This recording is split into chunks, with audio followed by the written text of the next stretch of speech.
बिस्मिल्लाहिर्रहमानिर्रहीम। अस्सलाम वालेकुम व्यूअर्स, क्या हाल चाल है आप लोगों के। उम्मीद है आप लोग सब खैरियत से होंगे। आज का जो हमारा टॉपिक है, नाशुक्रे लोगों की खुसूसियात, कैरेक्टरिस्टिक्स ऑफ अनग्रेटफुल पीपल। जो लोग नाशुक्री करते हैं उनकी खुसूसियत खुद अहमियत की ज़रूरत से ज़्यादा एहसास, तकब्बुर, बातिल और तारीफ़ व तौसीक़ की नाकाबिल तलाफ़ी ज़रूरत होती है। तवील मुद्दत में नाशुक्री एक गैर सेहतमंद नफ्सियाती कैफियत पैदा करती है, जिसकी खुसूसियत गैर हकीकी तवक्कुआत और मायूसियों के चक्करों से होती है, जिसमें इंसान अपने साथ पेश आने वाले मस्बत की कदर करने से कासिर रहता है। आइए चलते हैं हम इस बुलेट पॉइंट्स की तरफ। Characteristics of ungrateful people. वो हर चीज़ का हकदार महसूस करते हैं। They feel entitled to everything. वो फौरी तौर पर सब कुछ चाहते हैं। They want everything immediately. उन्हें कभी नहीं नहीं कहा गया। They have never been told no. उन्होंने अपनी जिंदगी में किसी चीज के लिए काम नहीं किया।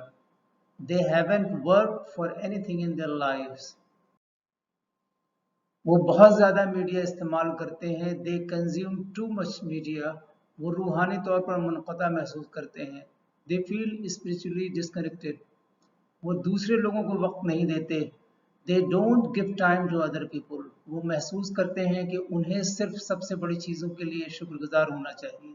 दे feel they only have to be thankful for the biggest things. वो कभी भी खुद को जवाबदेह नहीं रखते। They never hold themselves accountable. वो जज्बाती तौर पर गैर मुस्तकिम होते हैं। They tend to be emotionally unstable. वो दूसरे नाशुक्रे लोगों को अपनी तरफ मतवज्जह करते हैं। They attract other ungrateful people. वो उस लम्हे में नहीं रहते। They don't live in the moment. वो हर चीज़ को हासिल करने देते हैं। They let everything get to them. आज के जो हमारे कोट्स हैं वो ये कि शेख सादी रहमतुल्लाह अलैह से किसी ने पूछा हाल कैसा है। जवाब दिया अल्लाह की नेमतें खा खा कर दांत टूट गए, मगर ज़बान उसकी नाशुक्री से बाज नहीं आती। Ungrateful people complain about the one thing you haven't done for them instead of being thankful for the thousands of things you have done for them. Thank you for watching and listening.